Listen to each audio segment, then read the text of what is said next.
Are you ready? Okay, I'm ready. The Jesse Blake Sports Report. Really? Oh, wait, really? The Jesse Blake Sports Report. That's it? Don't forget, it's the Jesse Blake Sports Report with Jesse Blake. That's kind of redundant. Dude, is there a problem? No, that's fine. I just, I thought maybe you guys would come up with something, good. Man, just read it. You know what? Doesn't matter to me. I get paid by the word. Let's do this. The Jesse Blake Sports Report with Jesse Blake. Powered by Sports Interaction, Canada's sportsbook. Welcome to another edition of the Jesse Blake Sports Report. And today is NHL free agency day. Everything kicked off around, what time was it, Andrew? Noon? Yeah. Was when the door opened? Well, I mean, they say it's noon, and then as soon as it gets to noon, there's like 5 contracts on, like 12:0 in 1 second. So yeah, no, none of them talk. None of the agents talk to the GM.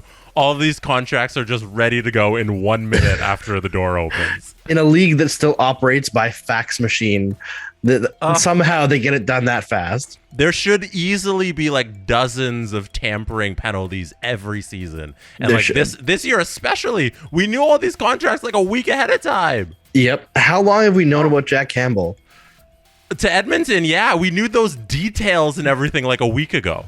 Yep. Unbelievable. Yep. Anyway, people were talking about it at the draft like it was nothing. Yeah, that voice you're hearing right now, if you're watching as well, you'll see him on the screen. The lovely Andrew Berkshire of Game Over Montreal has joined me late at night after all the signings are hopefully done for today, so we can do a full recap of free agency day. But before we get into anything, Andrew, have you heard of Sports Interaction?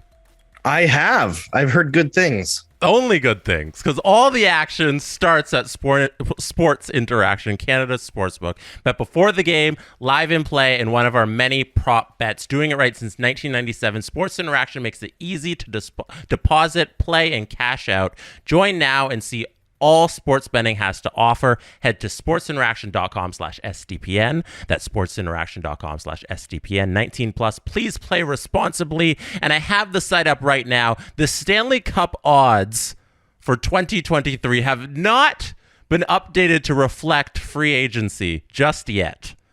But I want you to know that the Toronto Maple Leafs currently have the second best odds to win the Stanley Cup in 2023. That's about 9-1 of your money. Andrew, would you place a bet on the Leafs to win the Stanley Cup? I would not.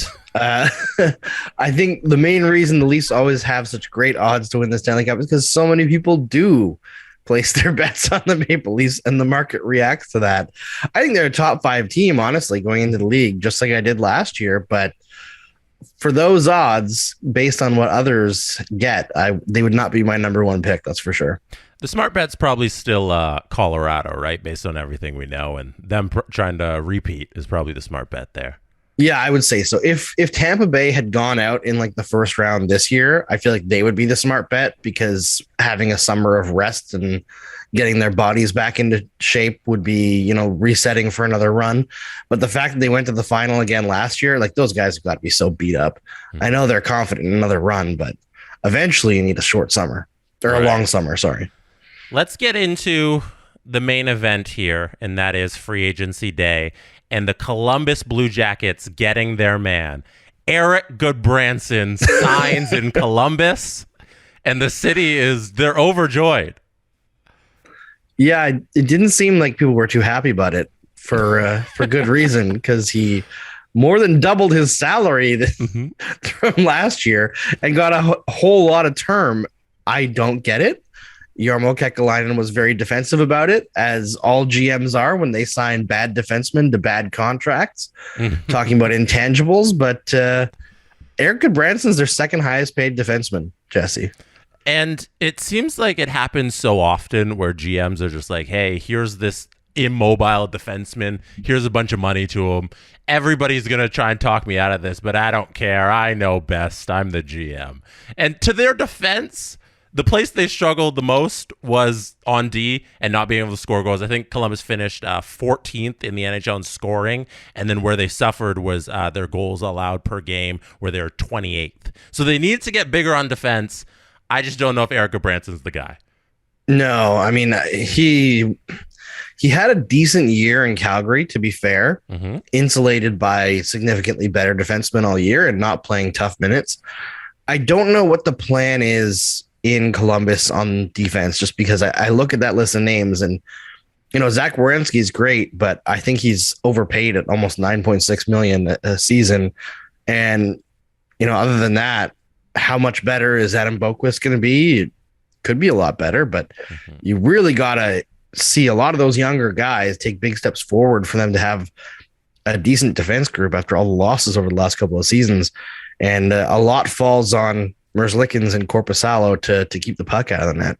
And a lot's going to fall on their newest acquisition. I honestly didn't think we'd start the free agency day one recap show by talking about Eric Goodbranson, but here we are. We're doing it. Let's talk about the actual big signing in Columbus, the biggest signing of the day, the man who shook the world at like 7 o'clock when all of the TV shows were off the air for hours and all of the insiders were heading to get their first beer. Johnny Gaudreau decides to sign in Columbus. So he signs a 7-year deal, $68.25 million, $9.75 per year. He turned down a deal. This was reported by Mike Stevens. He turned down New Jersey, who offered $10 million for 7 years. He turned down the Isles from Andy Graziano, who says the Isles offered him 7 years at $9 million. And then the Calgary Flames, where he was signed, offered him $84 million by 8 years. That's $10.5 million per year. And Johnny Gaudreau said, no, Columbus is my team out of all of these teams. Even though the word is he actually wanted to go to the Flyers, who couldn't figure out their cap situation. And he settles on Columbus. Andrew, what were your thoughts? Why did this happen? I heard it was he wanted to be closer to family, and I get that, but I feel like that's such an NHL thing. You don't really hear that in other sports. And I don't know, maybe it's just me, but for me, the main reason to be closer to family would be like to have help with kids. But for rich people, you can just hire help, for $9 million a season. I'm pretty sure you can hire a nanny to help out with kids. Maybe it's not the same as having your mom there, but it's still help. But I feel like most people don't want to be right next to their parents all the time. It's such an NHL thing. I don't get it. But at the same time, even if he does want to be closer to his family, like Columbus is not that close to Philly. Like New Jersey is way closer. And I look at do you want to play with Jack Hughes or do you want to play with who's their number one center? Jack Roslovich? Yeah. Sean Corrali? Justin Danforth? Cole Sillinger's good. I think he's going to be a really good player. But I look at this from Gaudreau's perspective and Columbus's perspective, and I don't understand it because not only does Columbus still have Patrick Laine as a restricted free agent, and they have $4 million of cap space, $3 million of cap space remaining. So good luck with that. But I don't see a fit with Gaudreau's playing style per se. I could see him and Laine fitting together on a power play, but not at even strength. It's interesting as well that Jarmo Kekalainen feels like this is now the season. This is the season to go for the big fish and get Gaudreau in Columbus because the lineup is apparently ready to contend. This is the move you make when you're on the cusp and then you got to bring the guy. I think of Tavares coming to Toronto, where it's that's one of the final pieces of us creating this lineup that's going to contend. I don't look at Columbus's lineup with everybody you name there and I say, oh yeah, this is one Johnny Gaudreau away from Stanley Cup contention. They seem like they need so much more on top of this. And maybe there are more moves to come, but the offense, I don't see it. And the defense especially, that's a bottom of the league defensive core. Yeah. I look throughout this lineup and, part of it is that Columbus doesn't get a lot of press, we'll say. They're not a team that gets a lot of attention put on them, but there aren't very many names on here that I see that are wowing me, right? You got Kent Johnson and Cole Sillinger at both 19 who are going to be good players. I think Oliver Bjorkstrand is a good player. Gustav Nyquist, good player, but he's 32, UFA next year. Jake Voracek, good player, but again, way past his prime, 8.25 million on the cap for 2 more years. Like I don't see a contender anywhere here. It just doesn't make sense to me. Mm-hmm. They've got a few pieces, but even the guys who are highly paid on that team, I don't think are necessarily players you want to build around outside of Werenski. Like Johnny Gaudreau, again, I like him a lot, but without 2 players who can insulate him defensively, historically in his career has been really bad defensively. So like, I don't know where the fit is. Yeah. And Johnny Gaudreau making the decision to go to Columbus says so much about the organizations that he didn't want to go to. Like the Islanders, okay, it's less money. That's what they offered, only $9 million by 7. I guess like for there, you could say he took a little bit more money to go to Columbus. But on the table from the Devils, and especially on the table from Calgary, was so many more millions over the length of this contract. Calgary, we'll get into a little bit more after we dissect Gaudreau's decision-making, but New Jersey, like the team is there. This is the situation where I say a Gaudreau puts them into real contention in the Metro Division. 100%. And he decided against the situation there to go to Columbus. So what do you think this says about the New Jersey system and the players and maybe the managers? I don't know. If I'm making that decision, I probably go with New Jersey over all of these teams. Yeah, I do too. I wonder if it's a combination of maybe New Jersey's general manager is not very convincing, and maybe Johnny Gaudreau is not necessarily on how good New Jersey's core is going forward. Like Jack Hughes and Nico Hischier down the middle. Simon Nemec is going to come in soon. Dougie Hamilton is still great. Damon Severson's a great player. Like there's a lot to like about New Jersey. They still need goaltending, I think. Mm-hmm. But overall, this is a team that's very clearly on the rise. But I guess maybe he looked at the fact that New Jersey has 4 players signed past 2023 and was like, I don't know. I don't know what the deal is there. Because they got the young, talented kids locked up. Like the people who are signed past that are Hughes and Hischier and like Hamilton. Yep. And like you can re-sign Damon Severson next offseason. Like he should have looked at this lineup and been like, that's a team that's a lot in a better situation than Columbus. And I guess Tom Fitzgerald just needs to be a better negotiator. And like Lindy Ruff needs to get in there as well and tell them they have great players. I don't know. Yeah, I mean, that has to be the answer, right? It's like at the end of the day, it comes down to convincing someone. Mm-hmm. And clearly they weren't convincing enough. And it was pointed out that Lou now on Long Island has missed out on Tavares, Gaudreau, and Panarin. Yeah. In the last, like since he's taken over as GM. So talk about a guy who has like all the clout in the world, who's whiffed 3 times on major free agents to bring them to Long Island. Mm-hmm. And I think it was Adam Wilde in one of our group chats who, when we were talking about this deal breaking and like Columbus was such an outlier, we remember that they offered Mitch Marner, I think it was $12 million to sign him. And then they had Panarin and lost him. They had also offered Panarin north of $11 million to get him to re-sign there. So I guess this isn't too far out of the realm for Columbus for doing this big fish thing.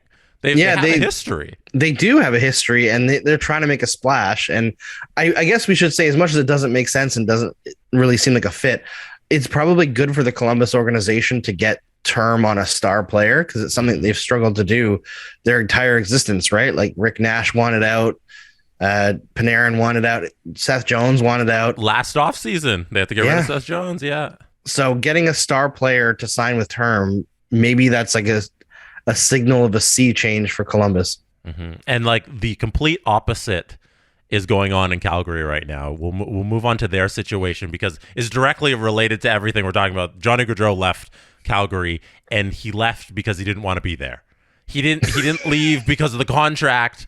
Like the more money was all there. If you say he made a money decision, that's not the case at all. 8 years, $82 million, 10.5 per year is what the 84 actually total is what the Calgary Flames and Treliving offered Gaudreau, and he flat out said no. This team that was in round 2 of the playoffs, they looked okay versus Edmonton. They couldn't really get it going, but they were in the playoffs, and they looked like a team that is going to contend for a number of years. And did you see the press conference that Treliving had? I didn't see it, but I read the transcript. The dude was so sad. Yeah. You could tell everybody in that Calgary front office is just dejected, because this means who knows what Tkachuk is going to do. He doesn't want to sit through a rebuild, and his contract is up next offseason. He's going to be a UFA. He needs to get his RFA deal done. And I'm sure right now he's looking at a 1-year deal because he doesn't know what this team's going to be. How do you think Calgary's feeling right now? How do you think they move forward? I'm actually kind of shocked that they didn't make a big splash today, because now they have a bunch of cap hit, or cap space to make a move, to find another big fish. And maybe they're really active on the phones trying to figure out a trade to ease the pain a little bit, or maybe they just don't want to overreact. But, a week ago, every sign was that Gaudreau was going to definitely stay in Calgary. Mm-hmm. It seems like all the talk was super positive, that he wanted to stay, that the Flames wanted him, that contract negotiations were going well. And then something happened, and maybe we'll never know what happened, and he decided he needed to be closer to home. I mean, still an 8-hour drive away, and these guys are flying anyway. But it's a weird one. It's a really weird one. I feel like the Flames right now as an organization are in shock, and maybe they won't be able to address it until that shock wears off. I know that they're a dark horse for Nazem Kadri, so maybe that's the answer, right? Is Elias Lindholm goes back to the wing, and Nazem Kadri comes in as their number 1 center. Or your second line center is Lindholm, But that, if I'm Treliving, that's what I'm going hard at. That 10.5 is still there. It's not like it went somewhere else. Now you have that cap space to spend on someone else. And if there's one way to rejuvenate the fan base, is getting a guy like Nas, who's a huge personality, and bringing him into the organization and saying, hey, we lost Gaudreau, but now we got a center who's a number 1 center, and we're going to make him a star. And a guy that said no to Calgary a couple of years ago. Yeah, with the trade, with the Brody trade. That's right. Yeah, when Toronto was trying to ship Nas out of town, he declined a trade to Calgary, if people don't remember that one. And then Toronto ended up still trading him, and instead they went to the Avalanche in a deal that I don't think has worked out too well for the Leafs. No. And, Calgary, as you mentioned, they've got some big decisions to make. Mangiapane and Tkachuk are both RFAs this year, so they're going to both get huge raises. Milan Lucic, that doesn't really matter. He's a UFA next year. But that's, cap money coming back to them. $5.25 million that they're spending on a 4th-line player. But Michael Backlund's only signed for another 2 years. Elias Lindholm another 2 years. Tyler Toffoli 2 years. So that team could look completely different in 2 years' time. They might just say, hey, we're going in rebuild mode if we lose Tkachuk and Gaudreau, which for Calgary Flames fans, for the season you had this year where it looked like in January, this is the front runner for the Stanley Cup. And then all of a sudden we get to the offseason and you lose your star player, and the next guy might be out the door next offseason, and you might be in rebuild mode. I'm feeling for Calgary Flames fans today. It's got to be a tough pill to swallow. And I feel like having that promising season ended by the Oilers also is just I've seen some Oilers fans doing tap dances around like it was their Stanley Cup this afternoon. It was it was pretty good. It was pretty good. You gotta love when that rivalry gets real fiery, but that's a rough one for Calgary. Yeah, and Oilers fans are we got all the guys we wanted. They got Campbell and Kane. That was the 2 guys on their list, and they got them. Yep. Oh gosh. All right. I want to talk about the team that I think won free agency so far. I think they've won the draft and they've won free agency, and that's the Ottawa Senators. Sean Simpson of TSN tweeted out the top 6 that could be opening day for the Senators: DeBrincat, Stützle, Giroux, Tkachuk, Norris, Batherson. That's a really good top 6, and all of a sudden the Ottawa Senators are, I don't know, one of the top 4 best teams in the Atlantic Division. What do you think of their signings? They get the Giroux signing 3 years, 6.5 per year. That's 19.5 total. They did the Cam Talbot for Philip Gustafson deal with the Minnesota Wild. They get another goalie in there in Talbot. They did DeBrincat from Chicago earlier. They did Murray to Toronto. They did Connor Brown for a second-round pick. They moved him out so they can bring in another defenseman, hopefully with the extra cap space. Andrew, what do you think of the Sens? I'm floored by Pierre Dorian coming out of nowhere and being a good GM all of a sudden. Like he's done some good building, but it's all like I mentioned last year that I felt like they didn't really have any star players. They had like some good players, but the rebuild hasn't been as successful as they think because it's been, like you've built the depth, but you don't have the star players to carry the ship, and now, well, Alex DeBrincat is a star player. Claude Giroux is not a star player anymore in terms of offense, but he still brings two-way play that makes him essentially a star player and is now playing like underpaid. Like $6.5 million is not enough for Claude Giroux, and he took a hometown discount to go back to Ottawa. That's fantastic, and you see guys like Stützle and Tkachuk and Batherson and Norris all taking steps forward. They've got other young players coming up. That's a good team if they can get more than one good defenseman. I guess Artem Zub's not bad either. So they've got two good defensemen, but Zaitsev and Hamonic are going to hold them back a little bit. And I don't think it's fair to expect Jake Sanderson to hold down the entire second pair. And like you said, it's really Shabbat and then five guys is what they have right now. And Dorian needs to make a move with that Connor Brown money to bring in a defenseman to really make the team a contender. It's probably going to take more than one. Like I know it's probably going to be one just based on the salary cap and how it's going to work, but they might need a little bit more help than that. And to your Giroux point in the hometown discount, during his press conference, I don't know who the reporter was, but one of the reporters was like, "It's going to be nice that you can walk to the arena again." And I was like, it's so true. The dude grew up right there. Yeah, I mean, I guess when the new arena's in. Is that what they're saying? Yeah. They're going to be able to walk. Because he's not walking to Canada. No one can walk to Canada. Canada's on an island. You can barely drive to Canada. It's ridiculous. But you know what's amazing about the Senators is they still have like $20 million in cap space. I know they're not going to spend to the cap, but what the hell? Like this is a decent team here. It's kind of annoying because I expect them to be bad for a longer amount of time, but I feel like they're maneuvering in goal and at forward in the last little while, and at the draft, it's just been incredible. Like they took advantage of the assets that they have to add at the right spots. I'm really excited to watch them. Honestly, I think they're going to be really exciting to watch. Yeah, and like everything Dorian's done is kind of what we want out of GMs. He's been playing NHL 22 over here with the moves where it's just you're mixing and shaking and you're moving guys out and you're getting creative with the situations. And even with how much did you say they have in cap space? $19 million?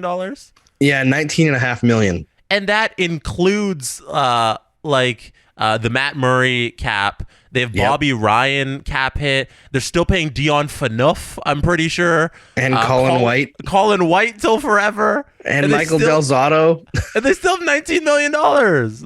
Yeah. Of their $62 million cap hit, 3.56 is buyout. And then they have another 1.56 from Matt Murray. So it's essentially just over $5 million of that is players to not play for them.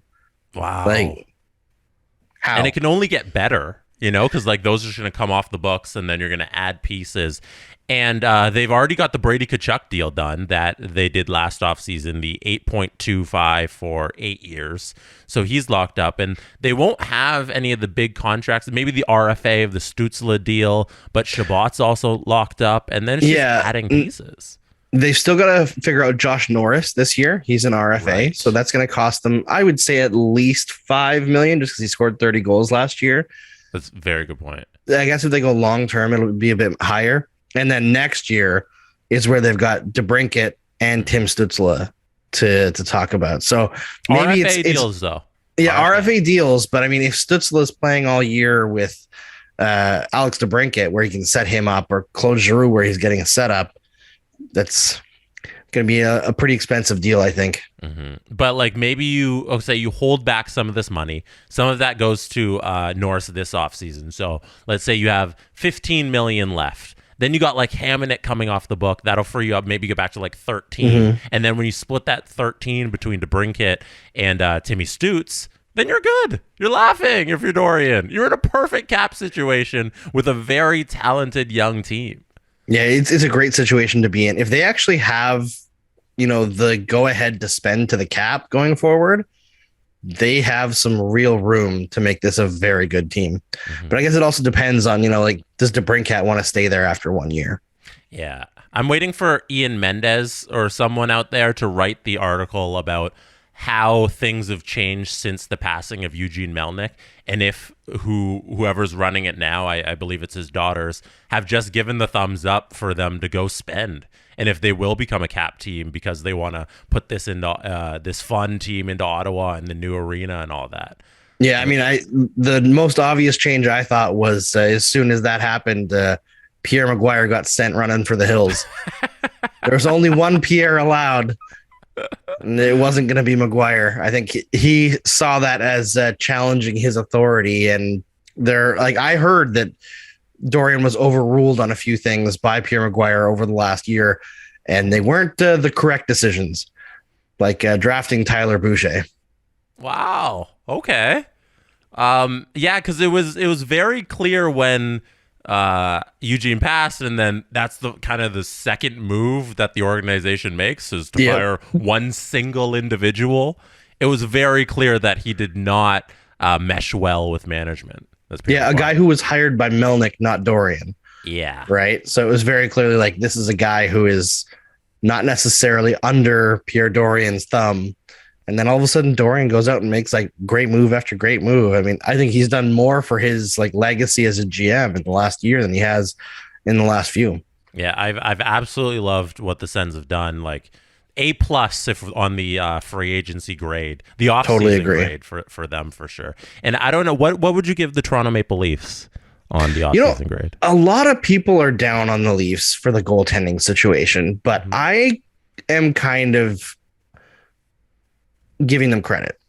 Okay. I don't want to say that they did great because there's still a lot of question marks, but I think people forget that because Jack Campbell had a decent, pandemic shortened season, that Jack Campbell was not a sure thing at any point. When the Leafs traded for him over the previous 3 years, he had the worst high danger save percentage in the entire NHL. I thought it was a really risky move if they were going to go with him over Anderson, and he played great for a while. And then he started last season great. And then from December to the end of the season, he was like the worst starting goaltender in the NHL by far. Mm-hmm. He had like an 86% save percentage. He was brutal. And the Leafs just kept winning. They just kept going on. And then Mrazek was also terrible and paid too much. And the Leafs, they moved down a couple spots in the draft, like 10 or 11 spots.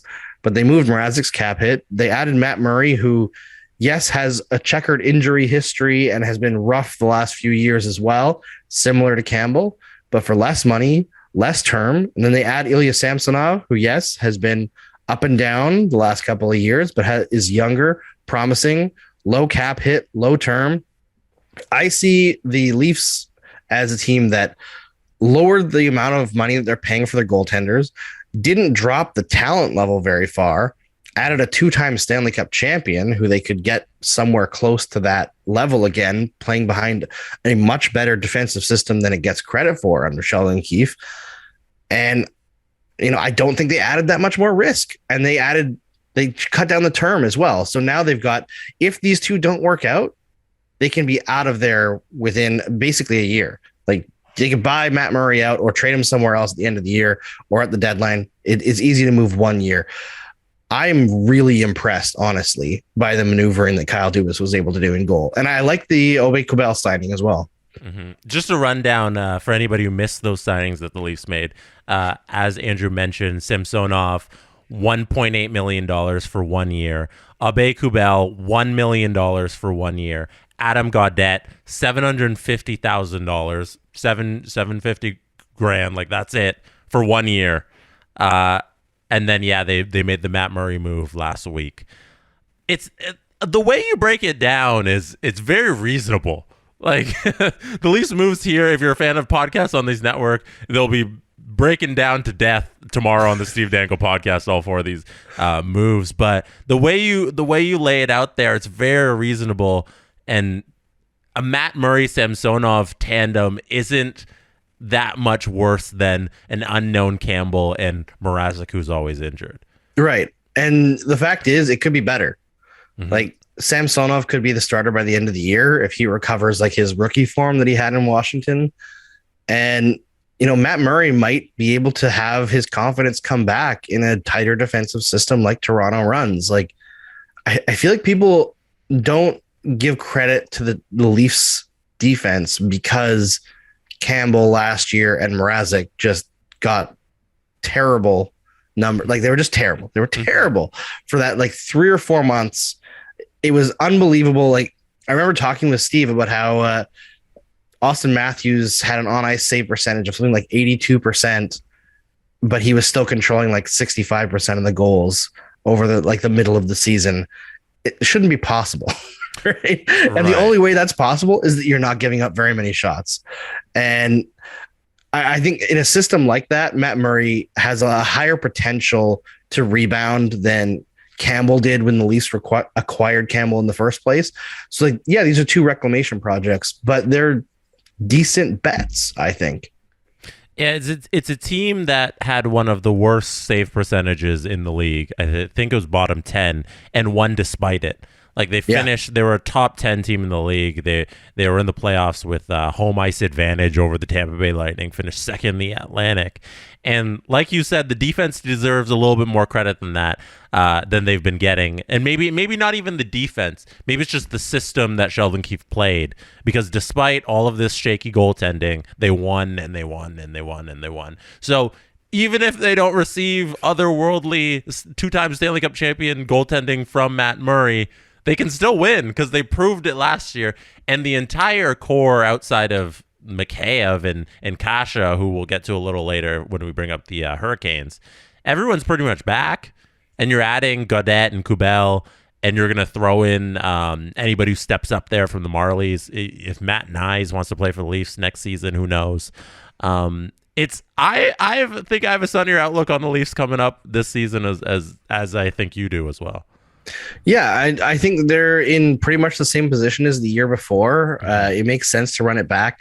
I saw some pretty, I don't know if you remember Hockey Insider, but apparently he's still a thing. I thought that he was gone off Twitter. Okay. He was talking about how the Leafs were talking about maybe trading Marner because, fake rumor account. And I was like, how can you ruin any credibility if you have any right now? And it's the idea that the Leafs would be shopping Marner after he finally breaks through in the playoffs. It's the one thing they wanted him to do, and he finally does it. Oh, yep, they're shopping him. No, the Leafs are going to run it back. They're going to be good.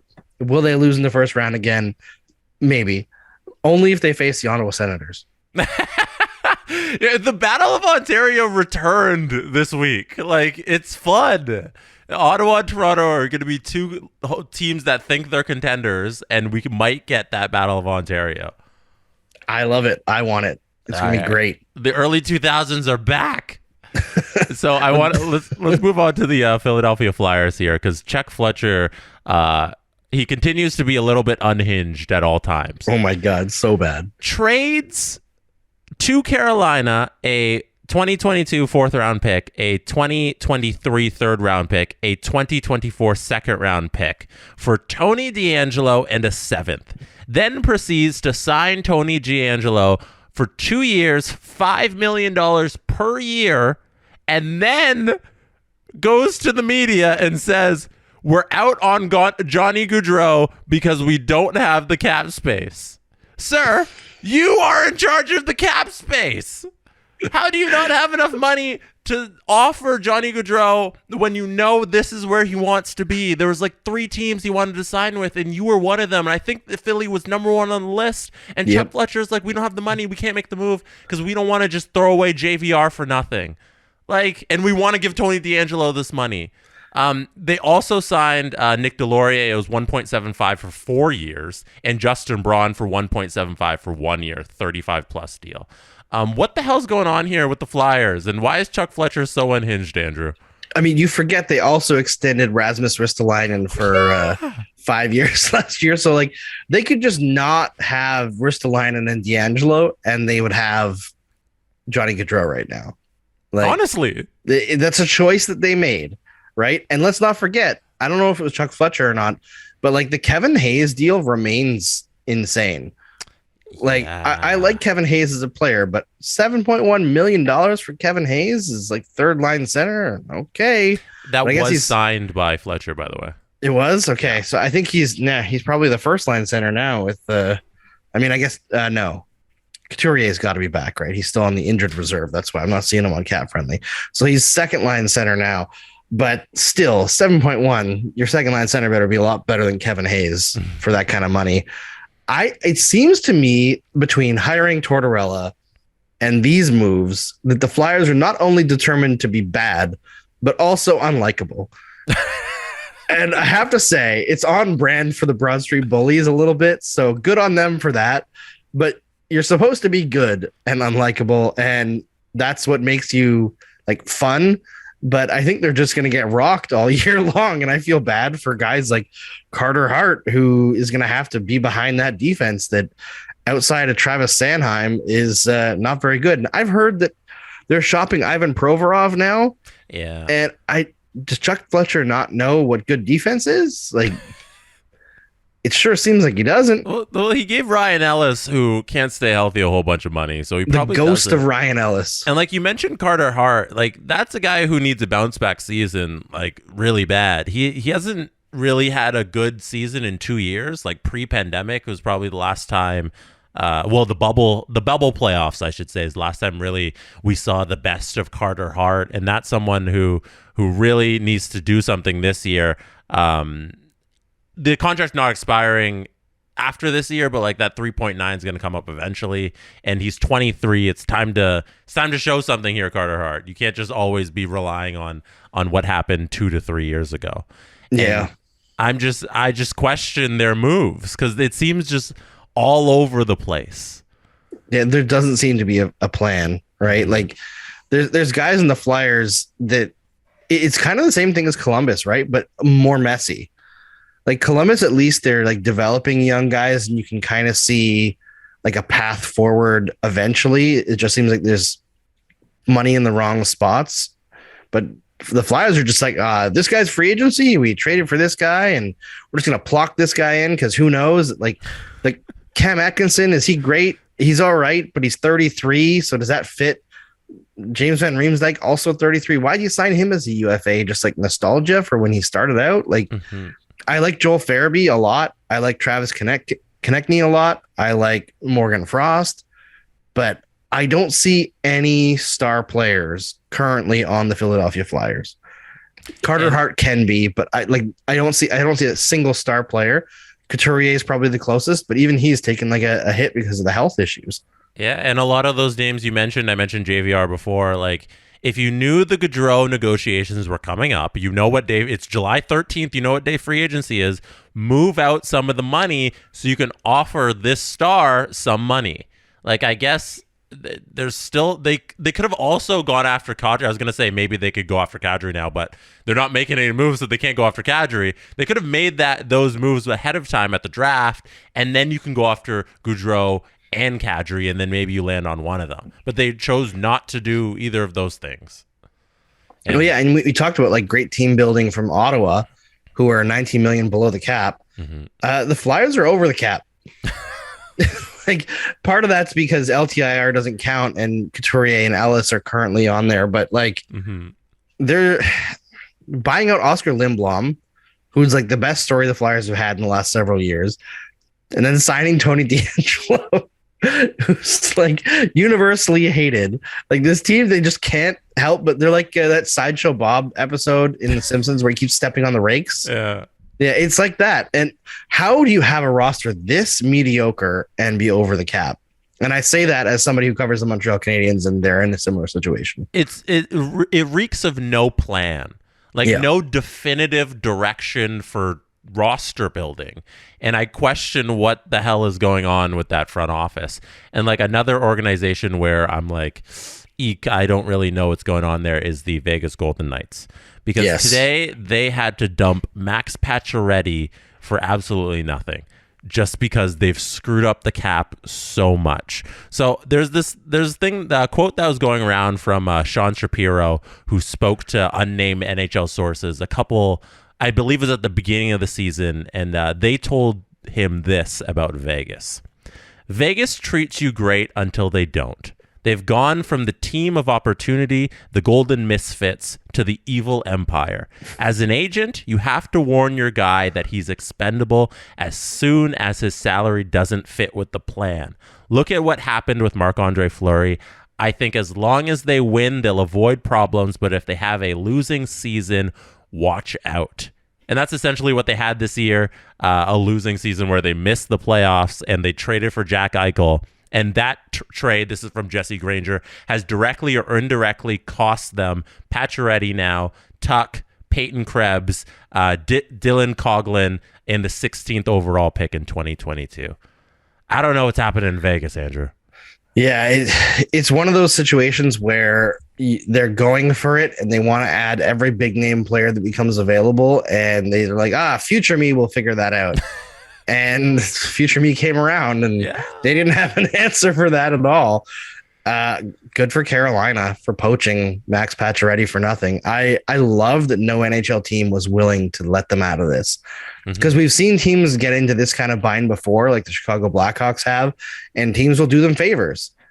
And nobody wanted to do the Vegas Golden Knights a favor. I think everybody remembers how much they pulled off larceny after larceny as they entered the league. And I would guess everybody kind of hates them. But like, I broke it down for the Pacioretty trade tree, to shout out to Steve Dangle. It started out with them giving up a first, a second, and a third for Thomas Tatar, who Gerard Gallant then didn't play. He healthy scratched him in the playoffs for no reason, for Ryan Reeves. And then they gave up Tatar as a throw-in with Nick Suzuki in the pick that became Matthias Norlinder, who's a young defensive prospect for the Canadiens, for Pacioretty to the Canadiens. Nick Suzuki, already a first-line center, probably going to be the next captain of the Canadiens. Now they lost Pacioretty for nothing. Like, that's great asset management. That's a pretty quick trade tree. Usually Steve's trade trees go on for like 60 minutes, but here it's Vegas, so just ends. Yep, just ends. It's over. I mean, future considerations, maybe it'll be something in the future, but I highly doubt it. That's code for cap dump, right? And a guy as good as Pacioretty, second season in a row that the Vegas Golden Knights have just like tossed aside an Alan Walsh client. How dare they? Second season in a row they toss away their leading goal scorer. Oh my God. That's and Vezina Trophy winners. Like, jeez. That is something that Kelly McCrimmon is just doing now, because they don't understand that every year you can't go buy players. The cap exists, and you've gotten into this situation by your own doing, by just pretending that, we'll pay for it later. As you just said, like the future self thing, now it's the future and you're paying for it. And all those assets you just listed are gone and you get nothing in return because you thought that you could buy without having to plan for the future. Yeah. And like, I have a modicum of insider information about like Pacioretty. We were talking about like how vicious Vegas is and like they love you until they don't. Like, you talk about a guy who sacrificed for his team. Pacioretty had back surgery last year during the playoffs and came back early to play at like great risk to his health, and was quite good in that series against the Canadiens in the conference final last year. This year, he was told basically his season was done. And then the Vegas Golden Knights had all those guys on LTIR, right? Trying to like fudge their way into the playoffs to come back. They were like, your season's done until the playoffs. And then he came off when they were going to miss the playoffs and played the last 3 weeks or so of April and played pretty well. I think he had like 3 goals and 8 points or so during the last 7 or 8 games of the season. Like, he tried his best to get them into the playoffs, playing like 15 to 19 minutes a night.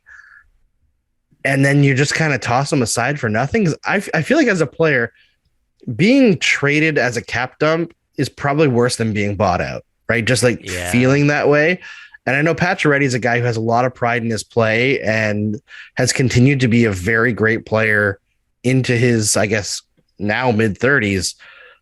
Man, if I'm Carolina, I love this especially because he's going to have a fire under the bonnet to start the season. Mm-hmm. And before we get to Carolina, it's just, to reiterate that point, like if I'm an NHLer, for the amount of effort it takes to be a top-tier NHL player, to play for an organization that's just going to toss you aside and not care about the sacrifices you make for your body. Like, if I'm an NHLer, I don't want to play in Vegas. Like, point blank. Like, that team would be on one of my no-trade lists because I know I'm just going to be treated like shit when I get there. And once they're done with me and they find themselves in problems that they created, they're going to ship me out without caring. Yep. And how quickly things turn, hey? Because a few years ago, even 2 years ago, everybody wanted to play for Vegas. Yes. Right? It's crazy. But, you miss the playoffs once and everything blows up in your face. I still think the biggest mistake they made was not the Eichel trade. I think it was the Pietrangelo signing. I think that kind of money in term for a guy his age and how bad he was last year, that was the big thing. Because even when they made that signing, everybody that I knew was like, where's the money going to come from? Right. Like it doesn't make any sense.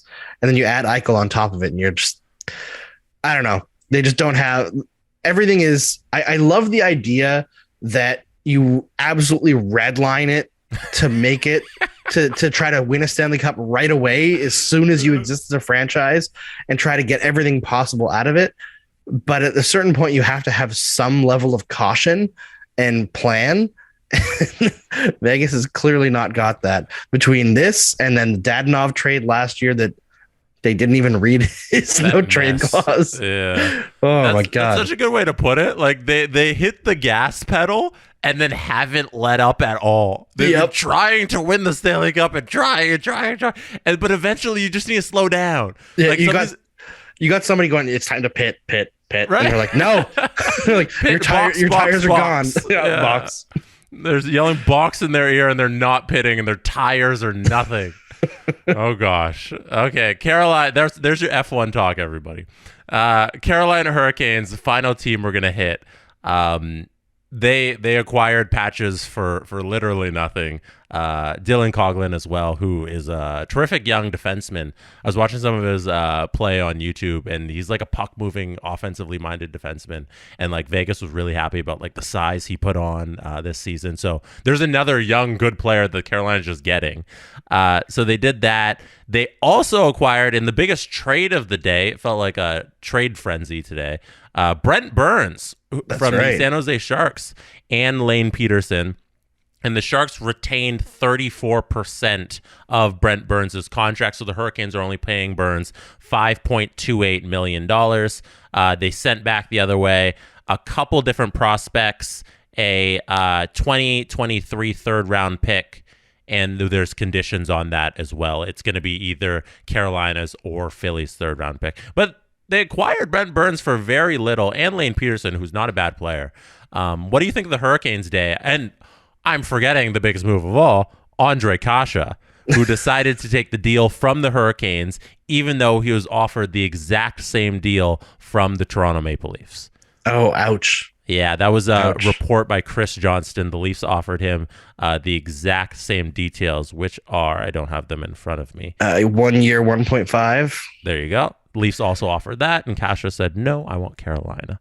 I think Carolina, for me, has the second best day after Ottawa today on Free Agent Frenzy. Yeah, I feel like Ottawa had like the biggest improvement overall this summer, but with how good Carolina already was last year, and losing Tony DeAngelo, as much as he's a bad person and bad defensively, it does hurt offensively. So the question was like, who's going to replace that offense? Brett Burns is as good or better offensively as Tony DeAngelo, and a little bit better defensively, I would say. And he adds a physicality that DeAngelo doesn't. He's still got some warts on the defensive side. And yeah, he's 37, but seems to be still holding up pretty well. And for a really reasonable cap hit, honestly. Yeah. And then you got Max Pacioretty. He's going to score you 30 goals. And Andre Kasha adds offensive depth. He's a good two-way player as well. The only thing that is questionable for them is, will Nakash and Kotkaniemi take a step forward to make up for losing Vincent Trocheck? And it is a big question mark, right? Kotkaniemi signed that big deal, but he wasn't that great last year. Like, his underlying numbers, again, were solid, but playing fourth line minutes for most of the year. His offensive numbers still not great, but he's also 22? So Martin Nakash, 23. He's an RFA. They've got a little bit of money left over for him. I think they're in a good spot, but still, like, the center line is a bit of a question mark. But Sebastian Aho needed some scoring depth to get the checking off him. I think we saw that in last year's playoffs, where, like, he just could not get free. Pacioretty is going to supply that. And then you've got, like, Pacioretty scoring from the left on one line, Svechnikov on the other. That's two tough guys to deal with. Yeah, I think you like nailed it. It's a good team it's a great team that got even like slightly better, you know? And like to correct you on one thing, it's Martin Necas. Sorry. Necas, there you go. And like that signing is going to be a little tough with the only $4 million left, but maybe you could always move his rights if you wanted to. That's a very talented young player who's going to mature into like a top six forward for sure for decades in the NHL, you know? Like, he's a bona fide playmaker at the NHL level. Yeah, I guess they also have Jake Gardiner on injured reserve counting, long-term injured reserve counting on that cap, right? Okay. So that's an extra $4 million they could spend. So they should be all right for Necas. Yes, Martin Necas. Yeah. So it's more like $8 million in space as opposed to that 4. Yeah. So they're in a good spot. I think they have a really good team.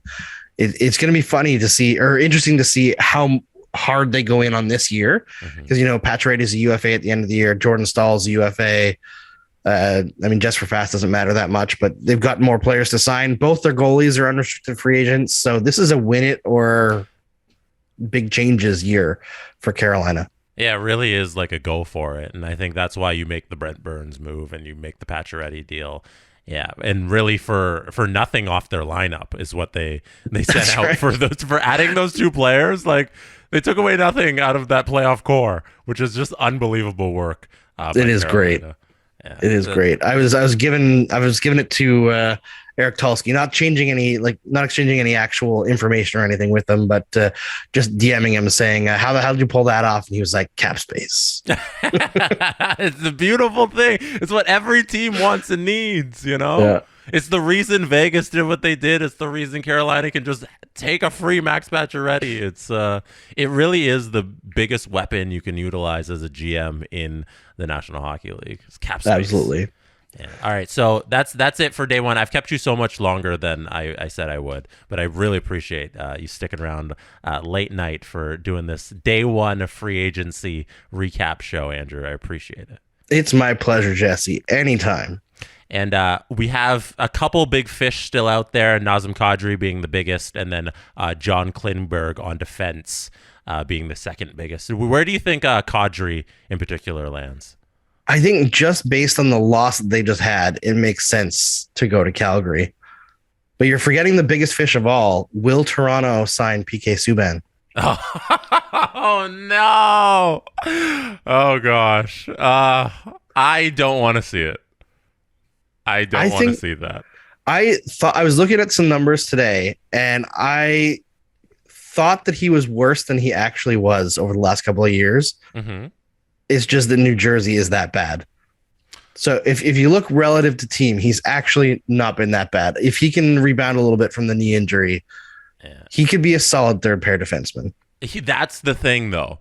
I think he knows he's not making $9 million anymore. But he also needs to know he has to play on the third line. Yeah, that's true. He has to play a sheltered defensive role. Like, just play defense on the third pair, and then yes, I want PK. I think like a month ago I was on the Leafs should get PK for nothing train, and I kind of talked myself out of it at this point. And then now I'm like, okay, I don't want it to happen, but like if he's gonna go be a third pairing anywhere, it might as well be Toronto, and we have some fun.